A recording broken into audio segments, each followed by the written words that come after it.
Assalamualaikum warahmatullahi wabarakatuh. Pemirsa, halo, selamat siang. Senang sekali hari ini siang hari kembali menyapa Anda di Apa Kabar Indonesia Siang bersama Celia Alexandra dan Tiara Harahap di sini. Hai Celia, sehat ya? Sehat. Kalau Tiara gimana nih? Sehat, alhamdulillah. Kita harapkan juga pemirsa di rumah sehat dan nanti tentunya seperti biasa Apa Kabar Indonesia Siang akan menghadirkan berbagai informasi penting dan salah satunya yang nanti juga akan kami angkat dalam dialog adalah bagaimana perkembangan kasus dari seorang anak di Batam ya Celia ya yang kemudian ini diketahui dirantai oleh ibu kandungnya sendiri gitu. Nah, sebelum kita membahas ke sana, saya akan masuk ke informasi pertama, pemirsa, di mana warga Kemayoran, Jakarta Pusat ini dihebohkan ya dengan penemuan mayat seorang wanita hamil 2 bulan yang telah membusuk di salah satu kamar kosnya di Jalan Utan Panjang, Kemayoran, Jakarta Pusat. Jasad tersebut ditemukan oleh penghuni kos yang curiga kamar korban berbau amis.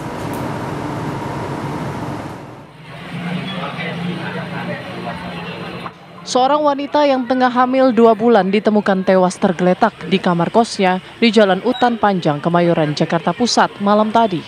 Penemuan korban sempat menggemparkan warga Kemayoran, pasalnya korban tewas dalam keadaan hamil 2 bulan dan sudah membusuk serta berbau amis. Korban ditemukan oleh penghuni kos lain yang sedang menyapu halaman dan mencium aroma bau amis dari kamar korban. Sebelumnya, korban tak pernah keluar rumah setelah 2 hari yang lalu bertemu suaminya. Penghuni kos yang menemukan jasad korban pun melaporkan kejadian ke Polsek Kemayoran, Jakarta Pusat. Udah 2 hari yang lalu masih ada ya, masih sama suaminya masih masak dalam kamar mandi. Terus 2 hari ini kelihatan, jarang kelihatan. Terus tadi jam 4 sore udah mulai ada rasa bau tadi, baunya bau aneh, pusing, amis-amis banget. Aparat Polsek Kemayoran bersama Inafis Polres Jakarta Pusat yang datang langsung melakukan olah TKP. Dalam penyelidikan sementara, tidak ditemukan faktor unsur kekerasan fisik pada korban, namun ditemukan baju yang tercecer darah di sekitar korban tewas. Aparat kepolisian Polsek Kemayoran langsung membawa mayat korban ke RSCM Salemba, Jakarta Pusat untuk dilakukan otopsi. Dari Jakarta, Asben Benef, TV One mengabarkan.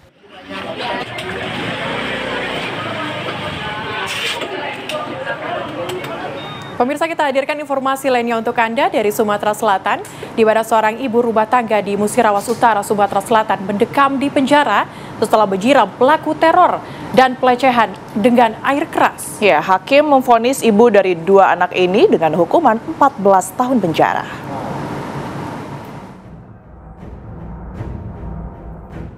Novi, warga desa Lubuk Mas, Kabupaten Musirawas Utara, Sumatera Selatan, terpaksa mendekam di balik jeruji setelah nekat menyiram seorang lelaki berinisial AD dengan air keras. Tindakan penyiraman air keras itu bukan tanpa sebab. Ia kesal dan risih saat AD setiap malam selama 6 bulan kerap mengintip dan mengganggu Novi dengan cara mematikan lampu teras, menggador pintu, bahkan kerap mencuri baju serta celana dalam miliknya yang sedang dijemur. Akibat perbuatannya itu, ibu dari 2 anak yang masih kecil tersebut harus mempertanggungjawabkan perbuatannya. Dalam sidang tertutup, Hakim Pengadilan Negeri Lubuk Linggau memvonis Novi dengan kurungan penjara selama 14 bulan, di mana vonis ini lebih ringan dari tuntutan jaksa, yaitu selama 20 bulan penjara. Melalui pengacara Probodo, Novi mencari keadilan karena ia adalah korban dari pelaku pelecehan dan pencurian. Telah memberi support kepada Ibu Novi binti Agani. Jadi Ibu Novi ini selama 6 bulan diteror seperti itu, akhirnya Ibu Novi ini kesal, ya namanya manusia juga ya, kesal, kemudian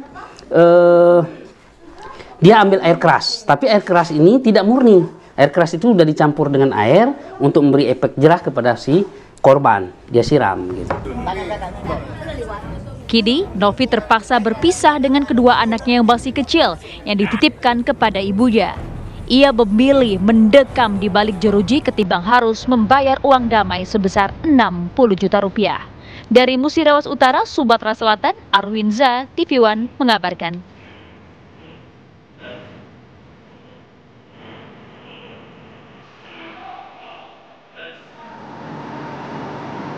Ya, jadi informasi terakhir yang kami terima pemirsa bahwa Novi, tersangka yang saat ini sudah diamankan, ini bukan di penjara sebanyak 14 tahun penjara tetapi selama 14 bulan begitu ya. Kita beralih ke informasi lainnya, pemirsa, debat kedua pemilihan Bupati dan Wakil Bupati di Banjarnegara, Jawa Tengah diwarnai aksi saling dorong hingga adu jotos antar pendukung paslon.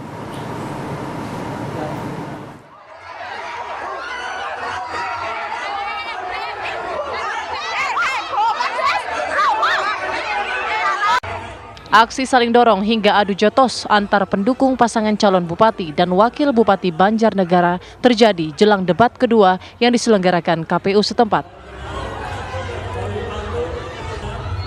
Tak hanya dalam gedung pertemuan Surya Yuda, kericuhan juga terjadi di luar ruangan debat lantaran ratusan massa pendukung yang tidak dapat masuk ruangan.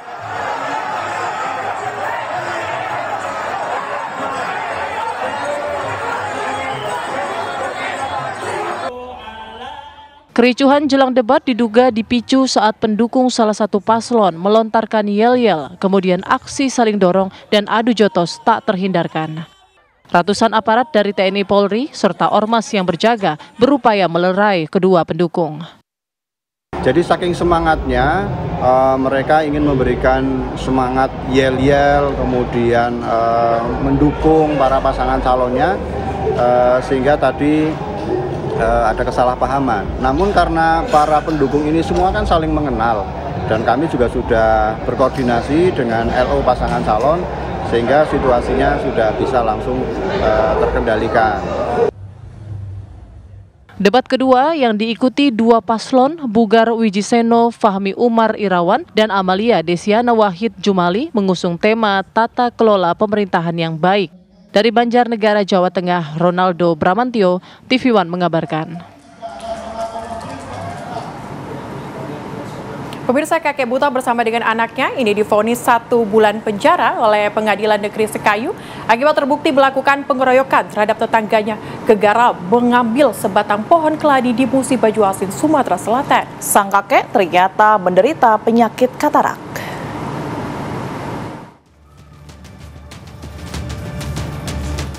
Kakek Rusdi, 70 tahun, bersama anaknya divonis 1 bulan penjara di Pengadilan Negeri Sekayu, Musi Banyuasin, Sumatera Selatan, terbukti melakukan pengeroyokan terhadap tetangganya sendiri. Sebelumnya, kakek Rusdi diketahui buta, namun pihak Kejaksaan Negeri Sekayu menyatakan bahwa sang kakek ternyata menderita penyakit katarak. Hal ini dinyatakan dengan adanya surat pernyataan dari RSUD Sekayu yang menyatakan sang kakek menderita penyakit katarak. Sementara korban yang merupakan tetangganya sendiri saat terjadi pengeroyokan mengalami luka pada telinganya. Sebelumnya juga telah mengupayakan kedua belah pihak untuk berdamai, bahkan upaya perdamaian yang dilakukan pihak Kejaksaan Negeri Sekayu juga disaksikan kepala desa serta kedua belah pihak dan para kuasa hukum mereka. Yang sempat viral kemarin mengenai kakek buta yang dihukum itu, sebenarnya yang data kami terima itu bukan buta, tetapi sakit katarak berdasarkan surat keterangan dokter ini Rumah Sakit Umum Daerah Sekayu. Ya, kenapa kami tidak menahan? Karena yang bersangkutan itu mempunyai sakit katarak dan akan berobat. Hingga kini kedua belah pihak belum ada perdamaian hingga kakek Rusdi terbukti bersalah. Namun hukuman 1 bulan yang dijatuhkan kepada kakek Rusdi serta anaknya Reni divonis 4 bulan sudah sesuai. Dari Musi Banyuasin, Sumatera Selatan, Puja Kusuma, TV One mengabarkan.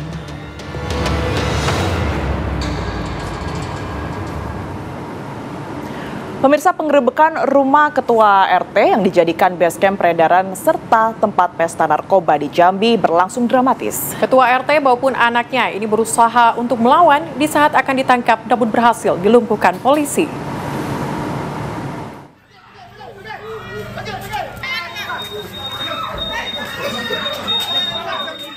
Dengan bersenjata lengkap, sejumlah petugas Satuan Narkoba Polres Muaro Jambi menggerebek rumah Ketua RT 4 Desa Pulau Kayu Aro, Kecamatan Sekernan yang dijadikan base camp peredaran maupun tempat pesta narkoba. Penggerebekan berlangsung dramatis. Pasalnya, Ketua RT SA, penyedia tempat, dan anaknya AD yang merupakan bandar narkoba mencoba melawan. Sambil memberi tembakan peringatan, dengan cekatan petugas langsung menyeret keduanya masuk ke mobil. 7 orang pengguna yang tengah pesta narkoba diangkut ke Polres Muaro Jambi. Penggerebekan dilakukan berawal dari keresahan warga terhadap peredaran di desa tersebut. Hasil penggerebekan, 9 orang tersangka serta 28 gram sabu beserta barang bukti lain diamankan petugas. Bulan terakhir ini kita curigai bahwa tempat tersebut sering digunakan untuk transaksi narkoba jenis sabu-sabu. Lakukan pengamatan dan penggambaran, kita lakukan pengumpulan barang bukti, kita lakukan penyelidikan bersama Kapolsek Satarubah, kita lakukan penangkapan jam 1 siang. Kesembilan tersangka tersebut dikenai pasal berbeda tentang narkotika, mulai dari pasal 112 ayat 3 hingga pasal 114 ayat 2 dengan ancaman 5 hingga 20 tahun penjara. Dari Jambi, Bayu Alfarizi, TV One mengabarkan.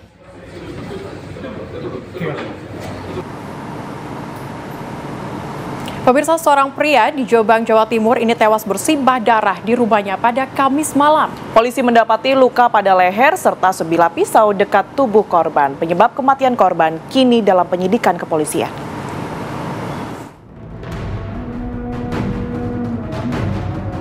Hoirul Anin, 42 tahun, ditemukan tewas bersimbah darah di lorong dapur depan kamar mandi rumahnya di Dusun Penampan, Desa Kedung Papar, Kecamatan Sumobito, Jombang, Jawa Timur. Petugas dari Polres Jombang segera melakukan olah TKP dan identifikasi. Selain itu, petugas kepolisian juga mengumpulkan barang bukti yang ditemukan di TKP. Di antaranya, pisau yang ditemukan dekat kaki korban, serta bantal dan sprei yang terdapat bercak darah. Untuk mengetahui penyebab pasti kematian korban, jasad korban langsung dibawa ke kamar jenazah Rumah Sakit Umum Daerah Jombang. Korban yang hidup sendirian ditemukan pertama kali oleh Sobirin, kakaknya yang datang dari Mojokerto. Korban dikenal keluarganya memiliki karakter tertutup. Korban ditemukan terlentang di lorong dapur depan kamar mandi. Dan kita temukan luka di bagian leher, kemudian ada pisau di kaki sebelah kiri. Gitu. Berarti kondisinya meninggal atau gimana? Sudah meninggal. Dan diduga itu jadi korban pembunuhan atau bagaimana Dan? Kalau itu saya belum tahu. Sementara korban kami kirim ke RSUD Jombang untuk dilaksanakan visum et repertum. Usai melakukan olah TKP, petugas memasang garis polisi di depan rumah korban lantaran masih akan dilakukan pencarian barang bukti lainnya. Dari Jombang, Jawa Timur, Umar Sanusi, TV One mengabarkan.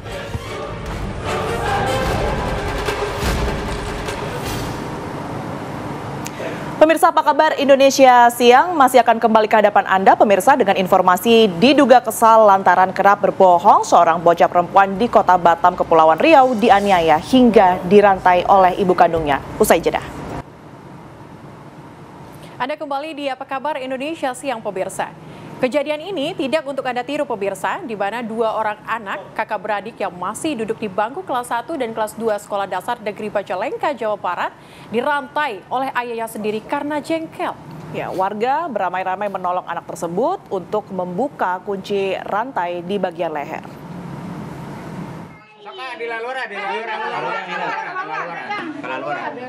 Inilah video viral menunjukkan warga sedang menolong 2 anak, kakak dan adik yang dirantai pada bagian leher oleh ayahnya sendiri.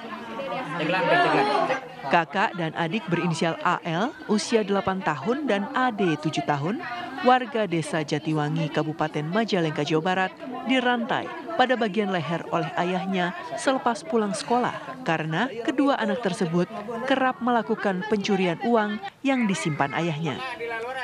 Karena merasa jengkel, ayah kedua anak tersebut yang keseharian berprofesi sebagai tukang odong-odong melakukan hal itu agar memberikan efek jera. Setelah warga berhasil membuka kunci gembok rantai, kedua anak itu dibawa ke balai desa setempat untuk diberikan perlindungan. Bernama Kak Nadir minta maaf atas perbuatan saya yang kemarin karena anak saya. Berjanji tidak akan mengulangi lagi perbuatan saya kepada anak saya. Yang disebutkan oleh anak mah yang gara-gara mengambil uang si bapaknya tersebut untuk jajan. Atas kejadian tersebut, pemerintah desa setempat memanggil kedua orang tua bocah untuk diberikan pengarahan. Dan akhirnya, Casnadi mengakui kesalahannya dan berjanji tidak akan mengulangi merantai kedua anaknya.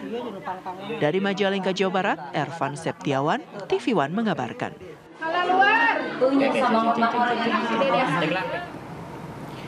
Ya pemirsa, ternyata hal serupa ini juga terjadi di Batam ya, diduga kesal lantaran kerap berbohong seorang bocah perempuan di kota Batam, Kepulauan Riau dianiaya hingga dirantai oleh ibu kandungnya. Korban mengalami babak belur di bagian wajahnya. Ya Allah sih Pa, kok diapain sama mamaku sampai kayak gini sih Pa?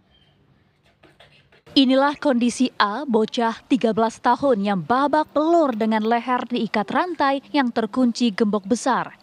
Korban AS terlihat menahan kesakitan serta ketakutan saat tetangga berusaha menyelamatkannya. Bocah kelas 6 SD mengaku dianiaya oleh Zuraida yang merupakan ibu kandungnya sendiri. Usai diselamatkan, polisi langsung menangkap pelaku di rumahnya di kawasan Bengkong, Harapan, Kota Batam. Kepada polisi, pelaku Zuraida merasa kesal karena anaknya kerap berbohong dan suka kabur dari rumah, bahkan tak pulang berhari-hari. Hal itu dilakukan untuk mendisiplinkan anaknya. Puncaknya, pelaku menyuruh korban menghafal ayat pendek Al-Quran. Jika tak hafal, korban dilarang masuk sekolah. Untuk bisa menghafal bacaan Al-Quran, korban diam-diam memakai ponsel pelaku yang sedang tertidur lelap. Dari keterangan si anak itu memang keterangannya dia dikarenakan tidak menghafal ayat hafalan agamanya sampai dia diberikan hukuman yang seperti itu. Dan juga dikarenakan dia ada menyembunyikan handphone mamanya. Cuma setelah kita tanya sama anaknya, dia ngambil handphone itu, dia sengaja buka YouTube untuk mencari hafalan itu, seperti itu. Jadi dia pengen mengingat-ingat dari situ juga, seperti itu. Polisi berencana memberikan pendampingan psikologi anak kepada korban dan menyerahkan korban ke shelter pelindungan anak Kota Batam, Kepulauan Riau. Sedangkan pelaku ditahan di Mapolsek Bengkong untuk mempertanggungjawabkan perbuatannya. Dari Batam, Kepulauan Riau, Alboin, TV One mengabarkan. Pemirsa, untuk mengetahui lebih dalam kasus ibu kandung yang tega memukul dan merantai anaknya sendiri, kami sudah terhubung dengan Kapolres Barelang, ini Kombes Pol Heribertus Ompusungu. Selamat siang, Pak. Pak Kapolres, selamat siang. Selamat siang, Tiara, Pak Celia. Oke, baik. Bapak, boleh diceritakan bagaimana kemudian kronologi dan perkembangan dari kasus ini? Silakan, Pak. Ya, jadi sementara kita sudah mengamankan sang ibu. Kemudian si anak sudah kita berikan kepada anak yang tepat aman, sudah cukup kekuatan yang psikolog. Perkembangan untuk pelaku itu sendiri, kita ekspor pertanyaan-pertanyaan karena anak ini ada 3 yang SMA dan sama teman. Kita mau masih ekspor pertanyaan ibu ini, apakah merasa kesal karena ditinggal suaminya. Suami istrinya ini seorang pelaut, sedangkan dia sendiri ada berjualan kecil-kecilan. Memang benar si anak diberikan si ibu untuk menghafal hafalan Al-Quran, tetapi karena si anak belum bisa hafal, handphone si ibu disimpan karena dia mencari hafalan itu dari YouTube handphone. Tetapi karena disembunyikan dicari, kemudian ditemukan si ibu sama si anak dipukul. Keterangan dari si anak sendiri kerap sekali memang kalau ada kesalahan sedikit itu langsung main pukul. Dan untuk sementara si anak merasa trauma, ya. Tetapi pernyataan dari si anak jangan diapakan mamanya, tetapi tidak mau ketemu dengan ibunya karena trauma. Demikian untuk sementara. Baik, Pak Kapolres, apakah dari pihak kepolisian ini sudah memeriksa kejiwaan mungkin dari sang ibu ini seperti apa? Apakah juga menjadi salah satu faktor begitu adanya kekerasan terhadap anak ini? Ya, jadi Polsek Bengkong lagi memeriksa secara pemeriksaan secara detail. Nanti kita arahkan juga untuk psikologis ibu, karena ada pernyataan dari ibu bahwa dia merasa kesal karena dia sendiri merawat 3 orang anak ini dan satu lagi dari anak si suami istrinya, sedangkan suaminya sendiri meninggalkan dia kerja di pelaut. Oke, tapi Pak Kapolres, bagaimana kemudian kondisi dari ibu dan juga anak ini di rumah? Apakah hanya tinggal berdua saja atau seperti apa kondisi di rumahnya? Jadi tinggal si ibu dengan anaknya 3 orang, satu yang SMA, satu SD, satu SD. Dan ada satu lagi anak yang dari suami istrinya.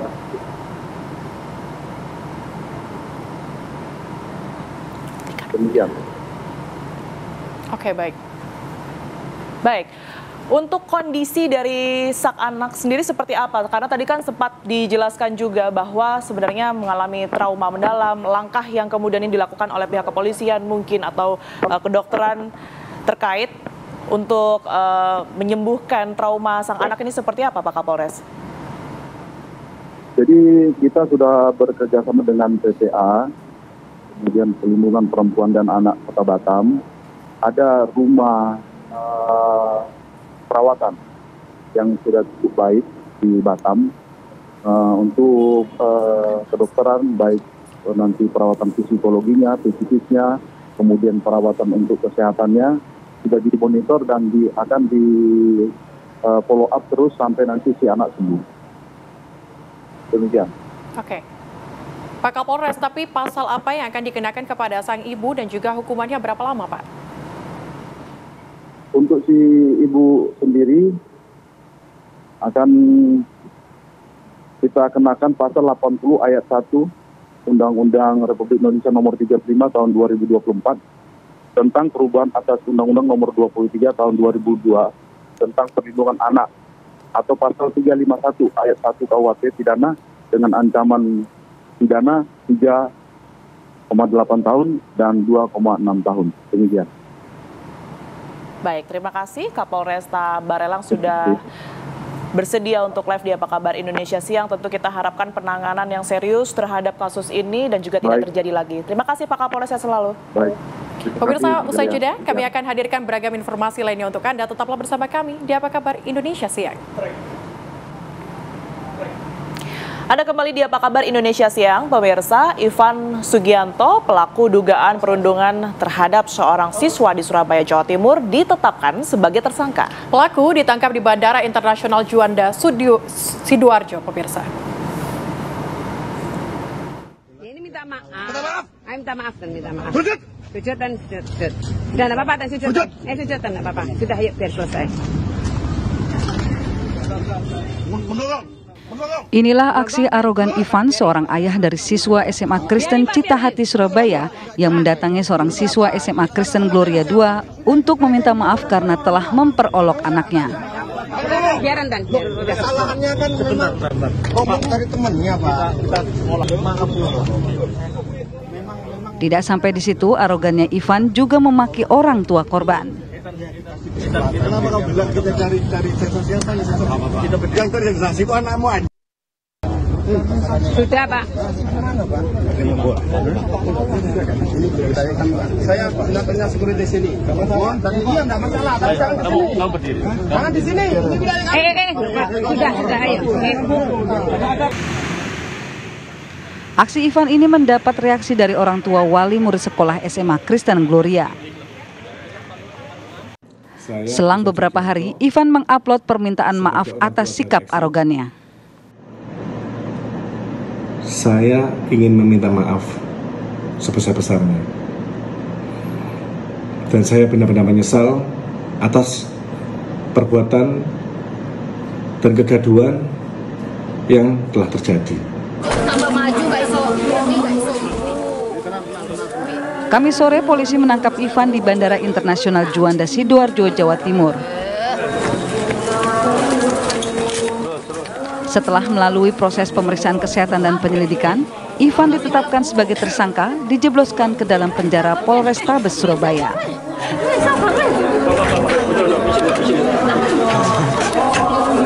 Sebelum ditahan, tadi juga sudah kita lakukan pemeriksaan kesehatan kepada tersangka. Dan dokter menyatakan tersangka sehat, sehingga langsung kami bawa, tadi rekan-rekan sudah lihat, langsung dibawa ke ruang tahanan negara Polrestabes Surabaya.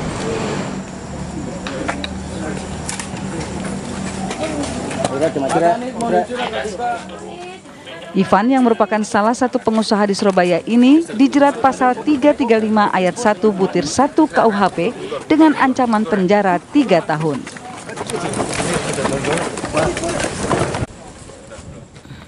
Dari Surabaya, Jawa Timur, Jainal Azhari, TV One mengabarkan.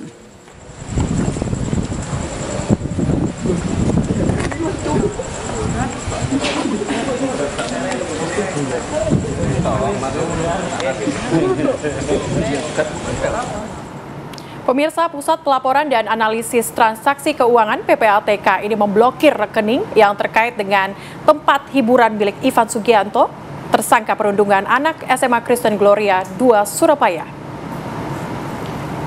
Ya, mengutip laman tv1news.com, pemirsa, Kepala PPATK Ivan Yustia Vandana membenarkan bahwa pihaknya memblokir belasan rekening terkait tempat hiburan diduga milik Ivan Sugianto. Kemungkinan jumlah rekening yang dibekukan bakal bertambah karena PPATK masih mengembangkan analisisnya. Meski demikian, Kepala PPATK belum merinci mengapa pihaknya memblokir akun-akun bank milik pengusaha asal Surabaya itu.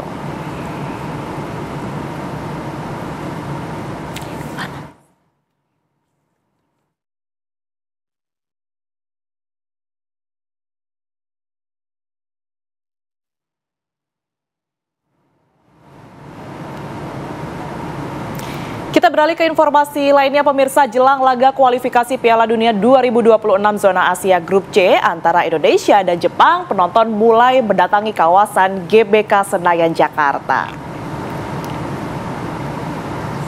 Euforia penonton Timnas Indonesia sudah mulai terasa sejak siang hari jelang laga Timnas Indonesia melawan Jepang dalam lanjutan laga kualifikasi Piala Dunia 2026 zona Asia Grup C. Para penonton mengantri untuk menukarkan tiket pertandingan. Para penonton yang hadir tidak hanya dari Jakarta, namun juga luar Jakarta. Sejumlah rekayasa lalu lintas dilakukan untuk mengantisipasi kepadatan lalu lintas.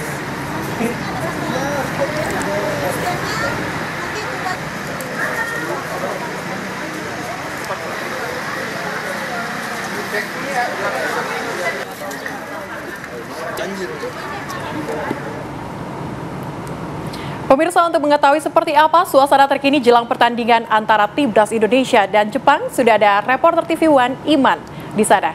Iman, bisa Anda gambarkan bagaimana antusiasme dari para supporter Indonesia untuk menonton atau menyaksikan pertandingan pada malam hari nanti? Selamat siang Celia dan juga pemirsa. Meskipun open gate baru akan dilaksanakan pada pukul 3 sore nanti, namun saat ini sejumlah ataupun sudah banyak masyarakat yang telah memadati kawasan Stadion Utama Gelora Bung Karno, Senayan, Jakarta sejak tadi siang. Dan memang pemirsa, laga nanti malam antara Indonesia melawan Jepang juga merupakan salah satu laga yang bersejarah dan juga bisa disebut perang bintang antara kedua tim, baik timnas Indonesia dan juga timnas Jepang.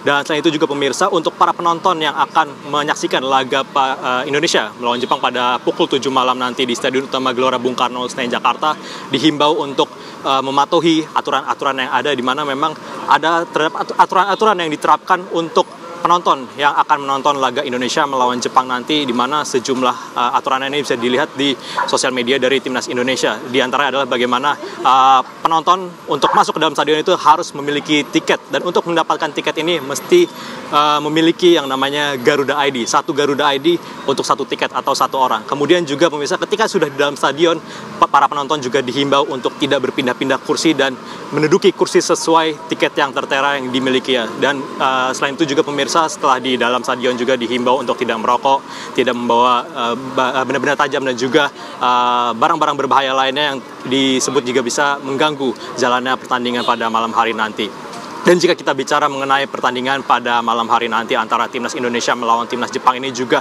menarik antusiasme dari pecinta sepak bola dari seluruh penjuru tanah air.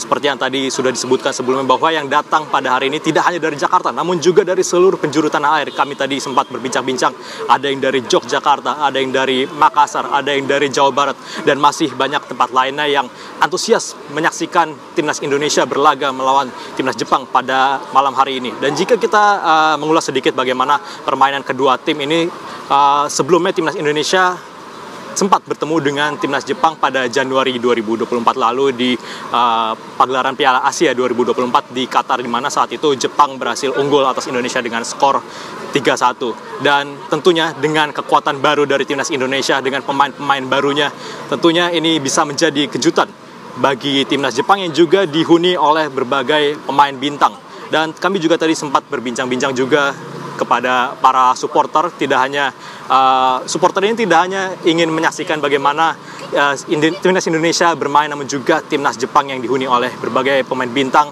menjadi daya tarik tersendiri bagi masyarakat. Seperti itu, Celia, Tiara, dan juga pemirsa, kita kembalikan ke studio.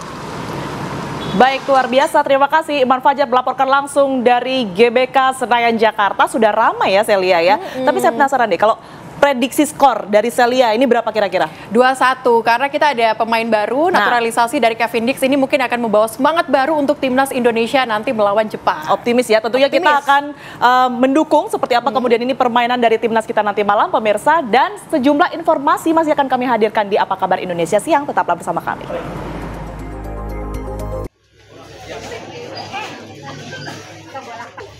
Rumah di permukiman padat penduduk di Jalan Setia, Cengkareng, Jakarta Barat ini sudah dipasangi garis polisi usai dilakukan penggerebekan oleh kepolisian Satres Narkoba Polres Jakarta Barat. Dari hasil penggerebekan, polisi menangkap 2 orang pelaku yang merupakan seorang paman dan keponakan. Selain itu, polisi juga menyita 16 pot yang berisi 40 tanaman jenis ganja yang dibudidayakan oleh pelaku.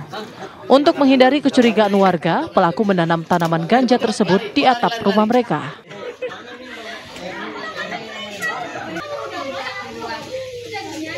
Hasil penggerbekan yang kami lakukan, kami telah menemukan sebanyak 16 pot pohon ganja yang terdiri dari 40 pohon. Totalnya ada 40 pohon. Dan kemudian di dalam rumah ini juga kami temukan 19 paket siap edar dan sebanyak 274 gram daun ganja yang sudah dikeringkan. Kemudian juga kami menemukan beberapa obat-obatan seperti pupuk yang digunakan untuk budidaya tanaman ganja tersebut. Selain 16 pot tanaman ganja, polisi juga mengamankan barang bukti lainnya berupa belasan paket ganja kering siap edar dan pupuk untuk tanaman ganja. Dari Jakarta, Arif Budiman Saputra, TV One mengabarkan.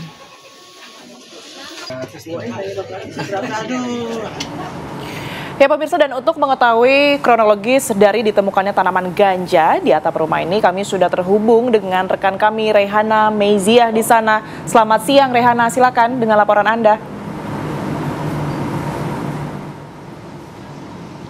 Ya baik, selamat siang Tiara, Celia, dan juga pemirsa. Akhir-akhir ini publik sedang digegerkan dengan adanya temuan budidaya tanaman ganja yang dilakukan oleh seorang pelaku berinisial AJ di rumahnya di daerah Cengkareng, Jakarta Barat. Kalau dilihat Tiara dan juga Celia serta pemirsa, ini merupakan rumah dari pelaku, yang mana pelaku tersebut menggunakan ataupun melakukan budidaya ganja tersebut berdasarkan dari pot yang digunakan medianya begitu, kemudian juga disimpan di atas rumahnya. Dan kalau dilihat memang di atas rumah ini pemirsa, artinya ini tidak terlihat oleh warga sekitar dan juga cukup tertutup.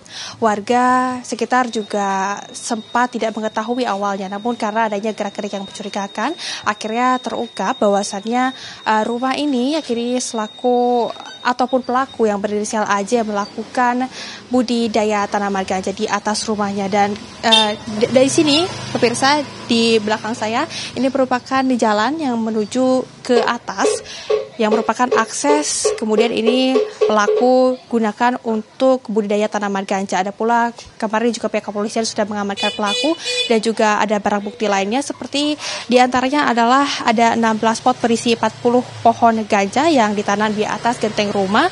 Ada pula 40 tanaman ganja tersebut ini bervariasi tingginya antara 30 sampai 100 cm. Dan di siang hari ini saya memiliki kesempatan untuk mengajak Anda berbincang langsung bersama dengan salah satu keluarga dari pelaku, yakni Ibu Aci. Assalamualaikum Ibu Aci. Ibu Aci mungkin bisa bergabung bersama dengan kami di sini. Ya Ibu Aci bisa di sini mungkin Bu. Bu Aci, ini kan viral ya di media sosial, kemudian diperbincangkan juga oleh seluruh warga Indonesia ada budidaya tanaman ganja di rumah ini. Bu Aci, mungkin ini bisa dibenarkan atau seperti apa, dan kesehariannya pelaku ini seperti apa Bu? Ya pelaku sih orangnya nggak macam-macam dia mah ya. Saya juga nggak ngerti. Tahu-tahu kok ada kejadian begini, saya nggak tahu. Kita kan namanya orang kerja ya. Ya udah begitu, emang orangnya juga diem kan, nggak banyak itu. Bu Aci, tapi pernah ada pengaduan dari masyarakat kepada keluarga Ibu mengenai budidaya tanaman ganja ini Bu sebelumnya? Nggak ada. Belum ada ya? Ibu rencana untuk menjenguk adik kapan Bu? Ntar sore. Nanti sore ya. Mungkin Bu ada sedikit pesan yang ingin disampaikan kepada sang adik seperti apa Bu? Ya maksudnya jangan sampai begini lagi gitu kan. Kayaknya gimana ya, nggak bisa itu ini, nggak kuat saya maksudnya ya. Bu Aci, terima kasih banyak sudah bergabung bersama dengan kami dan juga bercerita di Apa Kabar Indonesia Siang. Semoga selalu sehat dan semoga kasus ini juga diberikan titik terang. Terima kasih Bu Aci. Dan pemirsa, polisi juga memang sedang mendalami kasus tersebut. Semoga ini menemui titik terang. Jangan kemana-mana pemirsa, karena Apa Kabar Indonesia Siang akan kembali setelah jeda berikut ini.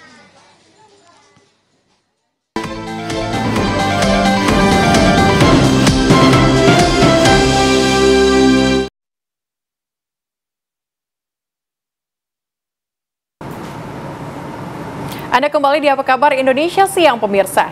Balai Konservasi Sumber Daya Alam Sumatera Barat ini berhasil menangkap harimau yang sebelumnya berkeliaran di dekat permukiman warga di Lubuk Silasia, Kabupaten Solok. Kok gini jan bu stresnya, ndak usah banyak teh.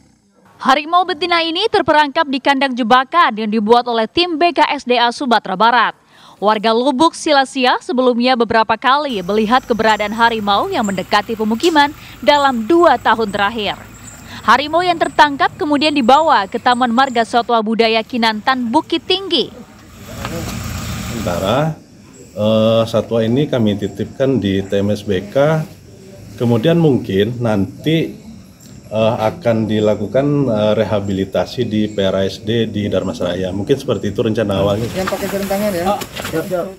Dari pemeriksaan kesehatan awal, hewan dilindungi ini hanya mengalami cedera ringan dan dalam kondisi sehat. Dari Bukit Tinggi, Donald Chaniago, TV One mengabarkan.